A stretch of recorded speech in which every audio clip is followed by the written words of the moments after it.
Welcome to the Summer Wellness Series, where we talk all things wellness, feeling good, and how to be your best self this summer.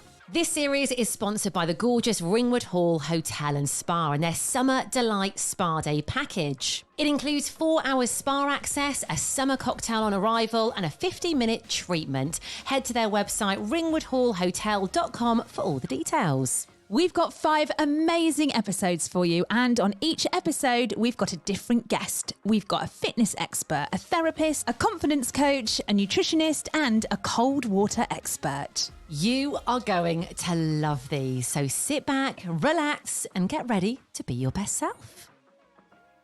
We are super excited to have this lady on this episode today. And I think this is something that probably everyone could do with a little bit of help with as well. I agree, 100%. So today we are very excited to introduce Chloe, who is a confidence coach. Hello, I'm so happy to be here. I'm equally as giddy as you to be having this conversation. Oh, we're all giddy. What a good start. Yes. So first of all, why don't you tell us what it is exactly that you do? So I wear a couple of hats, actually. So my main hat, obviously, is the confidence coaching. So I do one-to-one and group confidence and leadership coaching, working with people just to kind of peel back those layers. Because for such a long time, I was that people pleaser. I didn't really know who I was, to be honest. I didn't know what was important to me. And I see so many people having the same thing. And that really impacts on our confidence. So I do that one-to-one sessions, whether it's in person or through kind of online video calls. And then the other hat that I have is that I work part-time for Cavendish Cancer Care as well. So that's a charity that's really close to my heart. And I provide wellbeing services for companies as part of Cavendish's fundraising.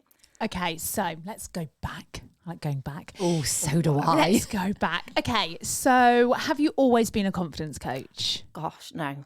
Okay, so I didn't actually believe in coaching for a really long time. I thought it was this weird American thing. And I was like, please don't come over to England. We don't need all of that. So I didn't believe in it at all for a really long time. I went to uni to do languages. Loved languages, loved communicating with people. And then I started working for this engineering company and I was there for 15 years. So started doing languages as an administrator and then kind of made my way up, promoted a few times to be head of global customer service for quite a big company locally. And then I realised I was super unhappy. I just wasn't, just every day I went in and I just thought, this isn't me. So there's quite a few things that led up to that, but eventually I'd done quite a lot of trying to work out what gave me flow. So where did I lose myself in something? Where did I feel really energized? And realized it was all about people. It was always all about people and helping them to kind of see their potential and build their confidence and do what they want to do, make decisions for themselves rather than making decisions because they think that's what everyone is supposed to do in life. I feel like a lot of people are going to relate to this, aren't they? Where they're in a job maybe that they've done for, I don't know, years or all their life or whatever, and they're doing it because that's what they think they should do. But actually, they're quite unhappy. Like, we've got friends, haven't we, who talk to us about this. Yeah, exactly. And we don't have to go through our days just because we work for a really long time. And there's nothing wrong with pivoting. There's nothing wrong with sitting down and saying to yourself, okay, I don't feel great each day. What is going on and what can I maybe do about it? Whether that's something in your home life, whether that's something in your business life, whether that's with your friendship groups. And actually you want to, because we all go through different changes, don't we? Whether that's having kids, whether that's getting divorced, whatever that might be, we're allowed to make decisions for us at any stage of our life. So yeah, I think it's important to just kind of take those reflections. Mine was a little bit enforced because we were talking earlier about I had a few mental health challenges. So I was struggling quite a bit with low mood and anxiety, and that kind of forced me to look at myself a little bit more and take a bit of a proactive approach. But there's no reason why people can't do that at any stage. Just have that moment to reflect on yourself and understand what you actually want to do. So how did you come up with so obviously you knew you were unhappy in your job and it was making you kind of poorly mentally. Yeah. At what point did you go, okay, because obviously you were like, you didn't like the American coaching thing. Yeah. At what point did you go, actually, no, I do quite like that? So I was very lucky that our head of HR at my previous place was actually a coach. So I was talking to her and saying, I love people and I really like taking complicated information and making it easy for people to understand. So I automatically went to kind of a training style. And I do leadership training at the moment. I have kind of a few individual courses that I sell to people as well. And she said, do you know, you'd be really good as a coach. So it was actually talking to her and understanding what coaching was and understanding that she was actually coaching me at the time. And then I had more experience with other coaches as well. And it was through that experience and how it made me feel that I thought, yeah, this is the feeling that I want for me and to give to other people as well. And how do you become a confidence coach? Okay. So coaching isn't actually a regulated profession, but to me, it was really important to have those qualifications. So in December 2020, I left my job. I'd been there for 15 years. So it was very much like ripping off the Band-Aid and taking that security blanket away from you. Even though I wasn't happy, you kind of find a bit of a security blanket, don't you? So I left December 2020 in the middle of the pandemic and didn't have anything to go to and just thought, well, I'm just going to start my coaching course. So I did the Institute of Leadership and Management coaching qualification to level 7, which means I can coach CEOs, MDs, kind of at the highest level. Were you worried at this point? Because you've sort of said it just like, oh yeah, I just left my job of 15 years. I thought, oh, I'll start my coaching. You must have been a bit terrified because people will be listening thinking, oh my God, no, I couldn't do it. Yeah, I was a little bit terrified, I'm not going to lie.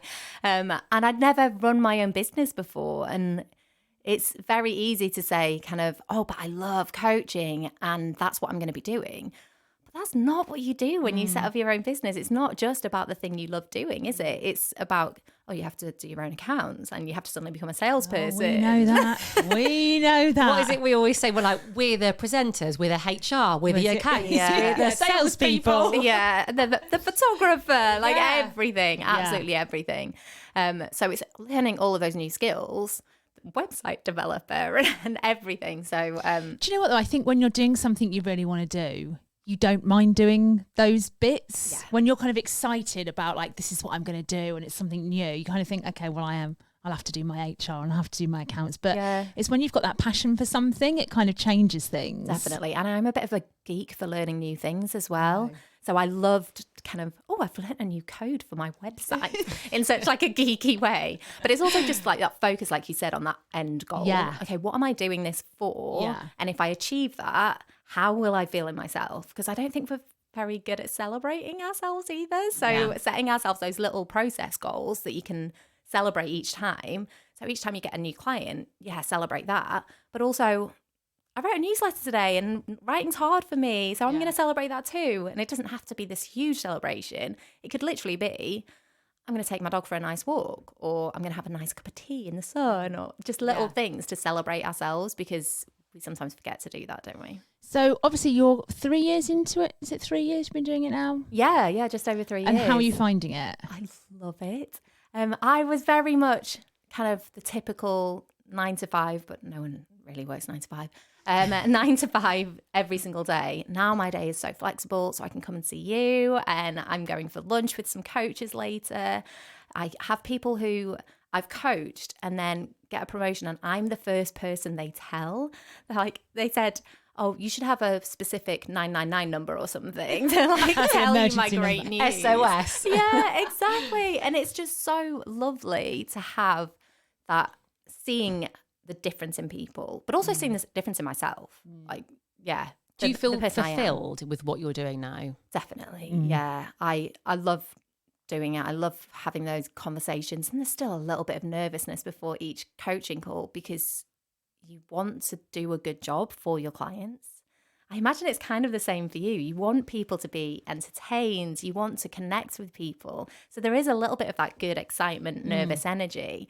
And then afterwards, the absolute buzz that you feel because you've done what you love doing and you can see it's made a difference to them. You see those aha moments and those mindset shifts. And it's really, really fulfilling, definitely.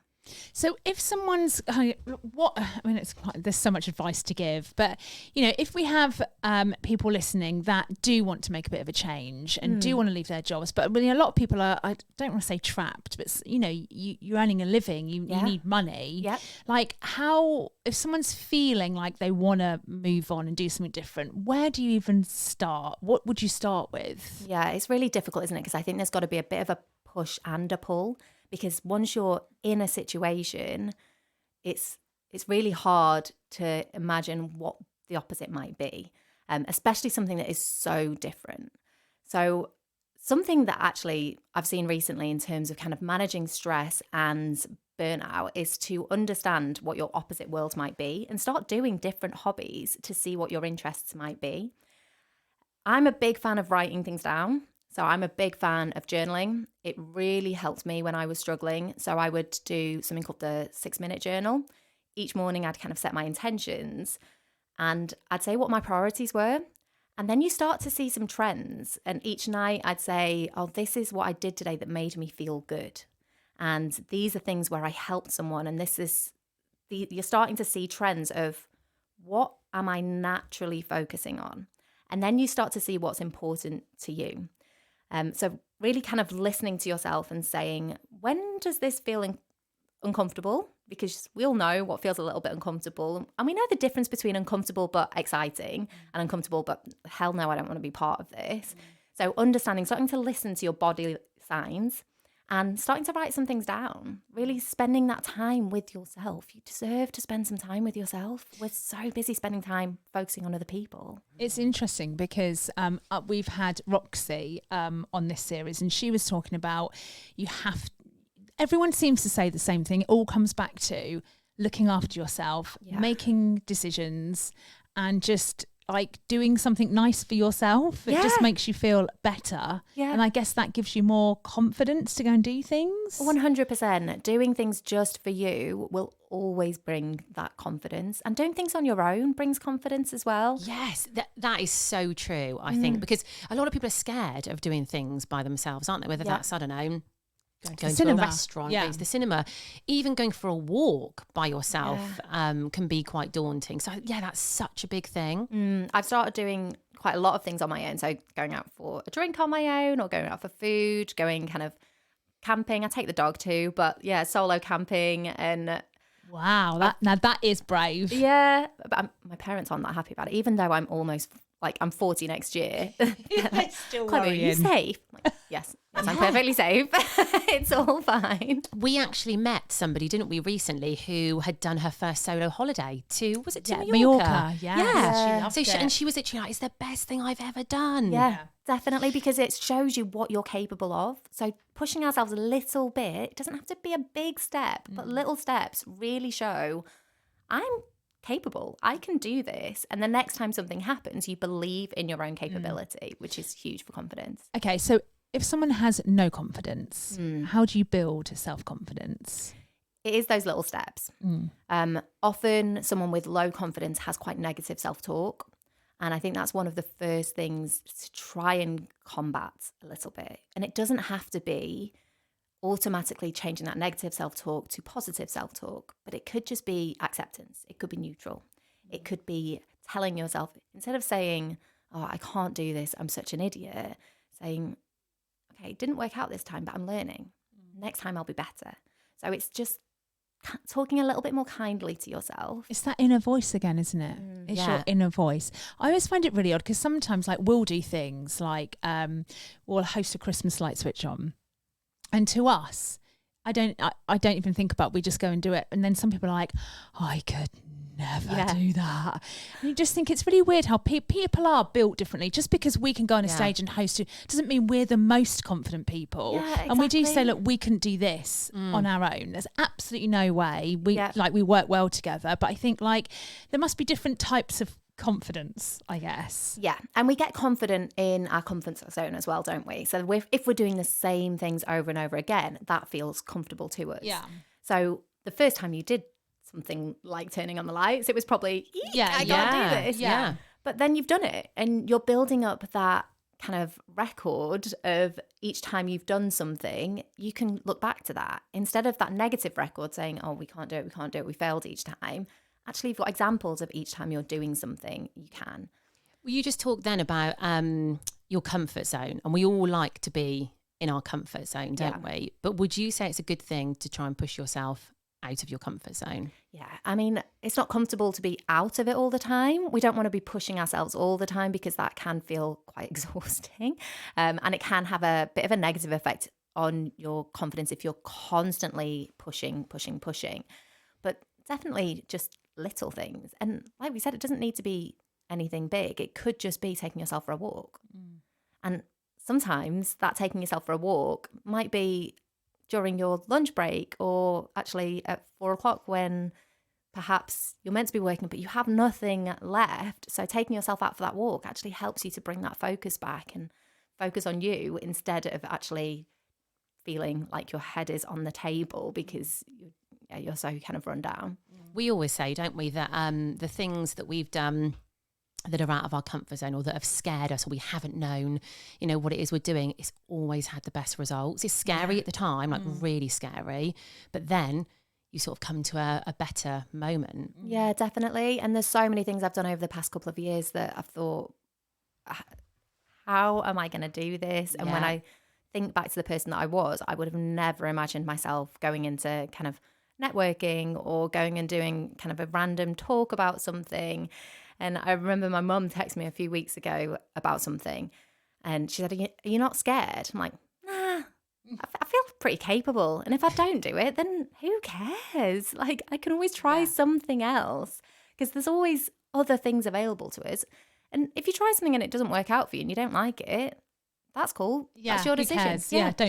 But it's okay to fail, isn't it? It's like you have to fail at stuff, don't you, to figure out what you're good at, I guess, as well. Yeah, and to learn as well. We're learning what we can do, like you said, what we like to do. And we're learning next time we might do something slightly different and we'll probably have a better chance of success. I remember Will Smith saying something. He said like, if you're terrified of doing something, or if you're scared of doing something, do it scared. So just... take that fear and just go and do it, because what's the worst that can... I mean, he was talking about jumping out of a plane, which, by the way, I would never do. I don't think I would Absolutely no way. No. But he was like, that step from being on the plane to just tipping out, you're then free falling. I'm sure a lot of people love that kind of thing. My soul would leave my body if I was falling through the air. You'd be waving into it on the way down. Be like, that's got the right phrase, Will. But no, I think like there is something in it. Just if you're scared, just push through it, because on the other side, you're then like, oh my God, I did it. And it doesn't have to be jumping out of a plane. It could be talking in front of a crowd or whatever. Yeah. So it's just getting that confidence to just take that first step. And doing the thing, often we know the right thing to do, the way we want to behave, but sometimes we might kind of avoid it because a safe response might be, I'll send an email instead of confronting that person face to face, or I'll send a text instead of giving that friend a call about something that I want to talk about. But we know the thing we want to do. We know the thing that would make us feel better, and the way that we aspire to be.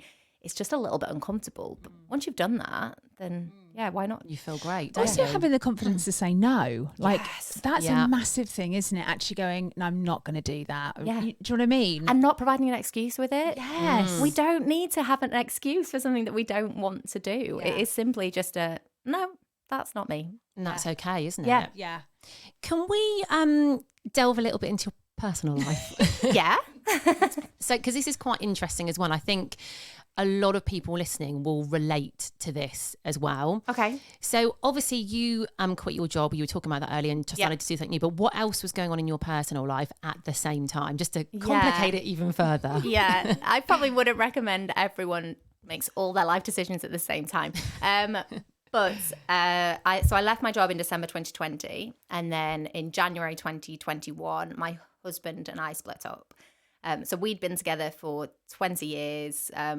We were best friends, effectively. And because I had spent all this time kind of peeling back the layers and understanding what I was, who I am even, and what's important to me and what my real values are, and I'd kind of gone after those values. Because I'd done that, I'd changed quite a lot.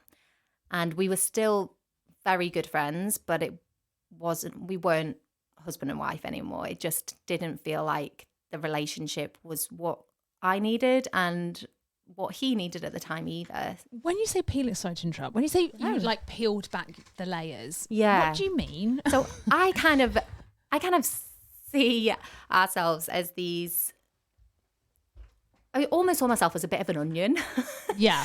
So you kind of peel Love it. back the layers of, okay, so I have societal expectations here. I have the mask that I was wearing to kind of to please other people here. I had, this is what my boss wants here. Right. And this is what makes a good wife here. And this is what makes a good friend. And I'm like, okay, but once I take away the shoulds of how I should behave, how do I want to behave? Yeah. How do Okay. I want to show up?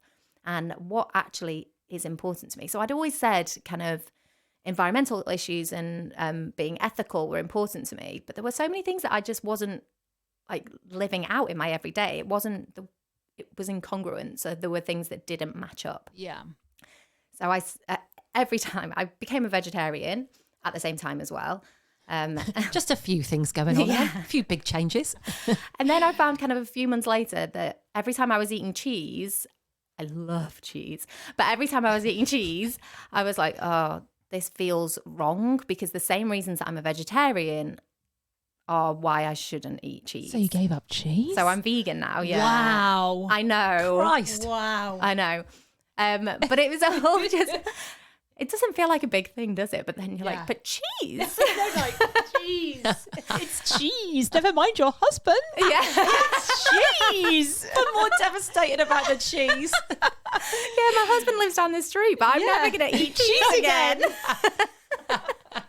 Well done. Wow. But it was just kind of understanding what is important to But wasn't me. one of your inner voices going, give up cheese, and the other one's like, have some smoked cheese? Definitely. So how do you go no to that? Like, how do you do it? Because the give up cheese isn't just give up cheese. The give up cheese is, okay, but why do you want to give this up? Okay. It's because of the environmental. It's because of the animal issues. Yeah. And I don't want to turn into this soapbox vegan right now, so I'm going to like pull back a little bit. Yeah, okay. But it was just, We don't want to focus too much on cheese. This podcast has turned into a cheese podcast.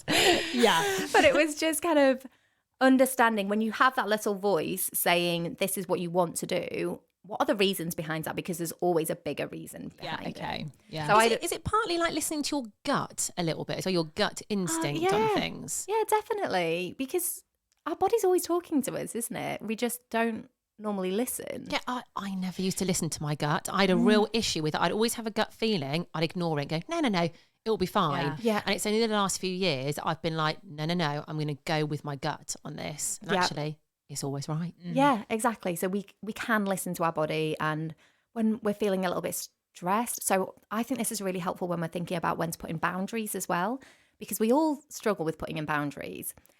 I actually think we need to reframe boundaries. Instead of this is how I want other people to behave, it's how I'm going to behave. So I'm putting in this boundary for me. So if you behave in a particular way, I'm going to say, I don't feel comfortable with that. And then if you still continue to do that, then I will choose to remove myself from that situation. So I'm the one with the action. Do you have to tell those people that's what you're doing? So if you're like because you can't control other people's behaviour, you can control your own. Exactly. But if you decide, right, well, I'm going to remove myself, do you then go to them, okay, I'm removing myself because I've decided that, or do you just remove So ideally yourself? you would tell them in advance to say, I don't feel comfortable when you're doing this. So it'd be a nice, I can't remember her name, but there is a lady who talks about green, amber and red boundaries. Okay. So the green one is super, super nice. Yeah. And then you might need to be a little bit more forceful and you let them know about the consequence. Right. So you might say, okay, this behaviour is upsetting to me. Yeah. I don't feel comfortable. So if it happens, I'm going to leave. Yeah. And then by red, you're like, well, I don't need to tell you anything because Yeah. you've broken this. Yeah. I'm going to remove myself. Okay. Yeah. It's so interesting. Because I think you can't control other people, but you can decide if you want to be involved in all Yeah. that kind of stuff. But I think when you're a people pleaser and you're younger, that all gets completely mishmashed. You Yes. just people Yeah. please, and then if something happens you don't like, you just disappear. That's what I used to do. Be like, oh no, and I just just run disappear. away. Yeah, exactly. Yeah, It's easier, isn't it, doing Yeah. that though, than having the conversation, because they're often awkward conversations. Yeah. They aren't are, they? yeah. yeah. But every difficult conversation that we have does build our confidence, does make us a stronger person. So having difficult conversations is scary and uncomfortable, but afterwards, it's like we said, every uncomfortable thing that you do, it helps you to grow and it makes you better at those conversations in the future. And I think being honest as well, if you're honest in like a nice way, that often is the best thing. You think, oh, it wasn't so bad. Yeah. Oh, they took that quite well. And often they don't want to upset you. They don't necessarily realise that their behaviour is upsetting to you. Yes, So that's you're so giving them true. that opportunity to have a better relationship with you. Yeah. So you're saying, I'm setting this boundary because I value our relationship and I want us to be able to love each other in a better way. Yeah. Why don't they have people like you in school? Why isn't there because I think stuff like this is so important to learn. It's life skills, isn't It's it? a life Yeah. skills, and I just think, I think maybe they touch on it a little bit at school, but they should have classes where it teaches you how to talk to people and what to do Yeah. if you feel uncomfortable and all that kind of stuff. I agree. Because we all seem to get into this in our 30s and 40s. I feel. I don't know if that's true, but Yeah. most of the people you talk to, like our age. Well, there's so many, yes, definitely. And there's so many things, I think, that reels and all sorts of things that you see where it's like your 30s are where you kind of, you still have fun, but you've got a bit more money than you did in your 20s. And your late 30s and 40s are where you decide, sod it, I'm just going to do what the hell I want. I'm so tired. I'm going to give up cheese. Yeah. I'm gonna leave My my husband. and give up cheese. And my job. and all your at job. the same time. Why not? I'm going to jump out that plane. Yeah. So, yeah, I think that definitely we probably get to a certain age where we just think, have I actually put myself first Yeah. at any point? And I'm tired of saying yes to things that actually have always been a no. Yeah. So, yeah, definitely we start to realise this a little bit kind of in Yeah. our 30s and 40s. Do you think it would be helpful to kind of realise this earlier on, or do you think your 20s are about making mistakes and having arguments and falling out and that kind of stuff? I think life experience is great, isn't it? But I do agree having these life skills early is really important. I don't know whether they're kind of, it was a long time since I was in school. Us too. So I'm not sure if they are doing anything around kind of emotional intelligence and difficult conversations or anything like that. But No, not at the moment. Not with my kids oh, anyway, okay. no. But I'd love to get involved in things like that and Yeah. I do want to do kind of more volunteering in terms of supporting people with their confidence Yeah. if I can as well. Yeah. That'd be so yeah. good. Get rid of algebra. Do this. mean, Yeah, who instead. needs algebra? Whoever uses Who- algebra in your It's like adult isosceles life. triangle. How's that Yeah, going to help why you? is But a that bit of nice? confidence building. Yeah. Absolutely.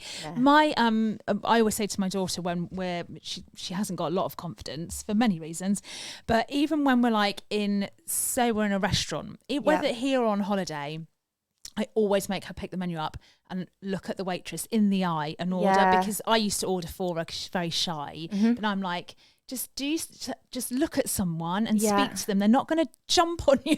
Yeah. Just have and I just think if kids kind of learn that from an early age. Yeah, just little things that they can Tiny do. little things, really builds. And now she's kind of quite confident in doing it, but I had to force her to do it. Yeah. Probably because I did it for her for a bit. But I just think there's like little things that kids can learn that just might help them Yeah. do something. And I think things that we want to hold on to from our childhood as well.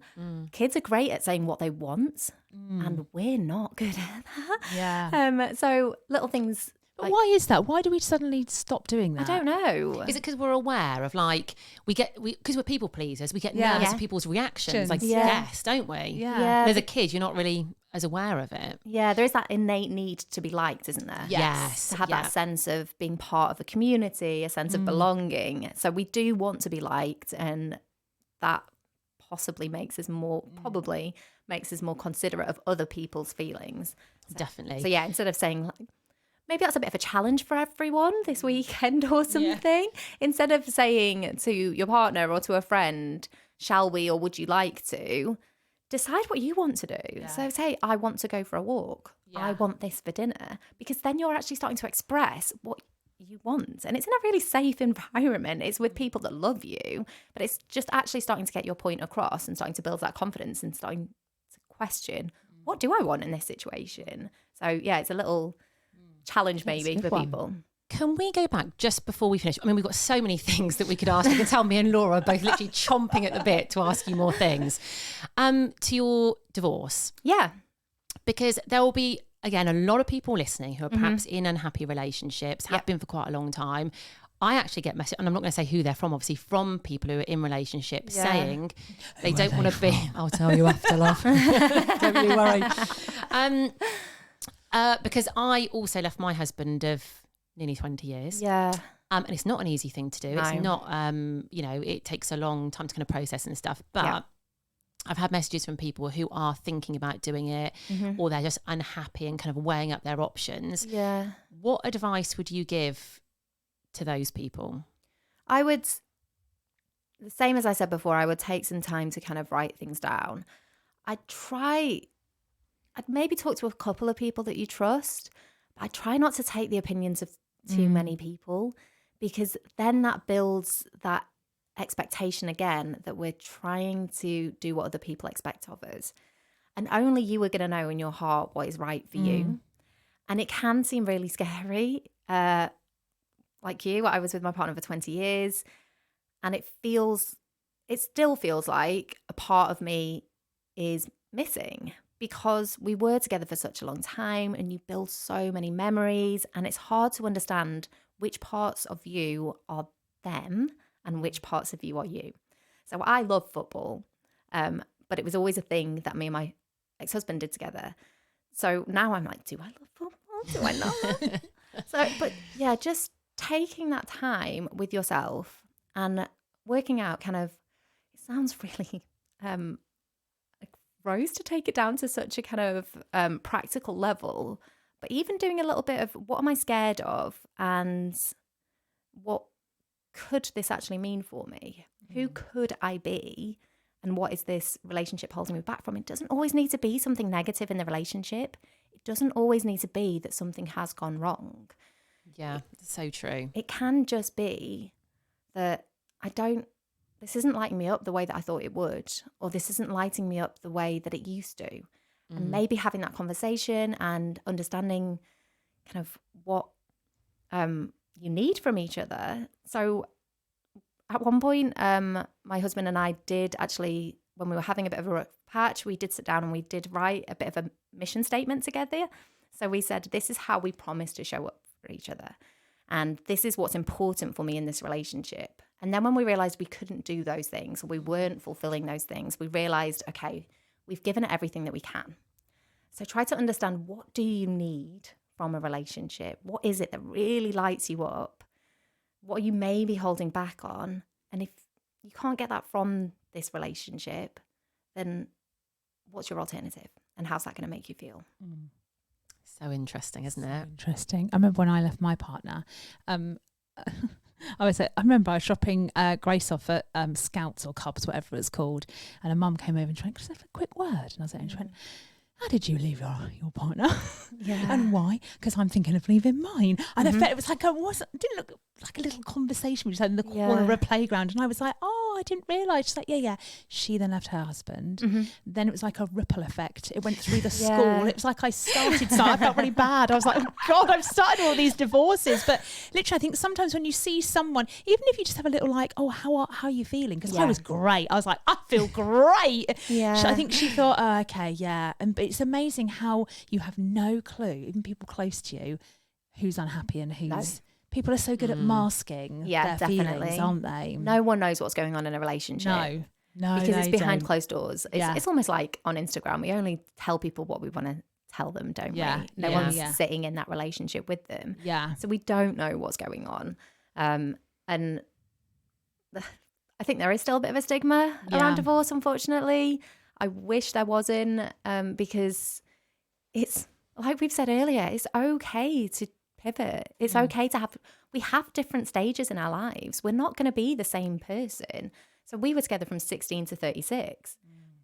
who is the same person at 16 as they are at 36? Yeah. And at So some true. stages we grew together, but at other stages we didn't. And that's okay. There's still lots of love there. I think that's really important what you've just said, and we've talked a lot about this, is it's okay. Because I think people, they feel a lot of guilt. I definitely did. I know lots of other people do, especially when you've got kids and things involved as well. You feel this immense sense of guilt that you're breaking up a family. Yep. But it is okay. It's okay to change and to do that.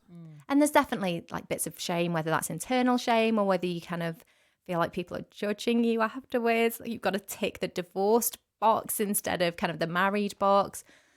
But I mean, we are strong enough to deal with that. And like you said, there are positives afterwards. Yeah. You can do different things. You can find out who you are. And there is such strength in spending some time on your own Yeah. as well. I like that you've used the word pivot a lot. I think we should change divorce to I'm going to pivot. Yeah. Darling, I What want was to it? pivot. It's like Gwyneth Paltrow, isn't it? Yeah. What was she said? I'm The gonna pivot. uncoupling. Yeah. Let's change it Yeah. to pivot. Yeah, I'm going through a pivot at the moment. It does remind me of Friends, though, with Ross. with Pivot. the- Yeah, we need to get a clip of that at the end of this podcast. Pivot. That's what I'm doing. Oh my God. Yes, if you are about to sign your pivot papers. Just pivoting, darling.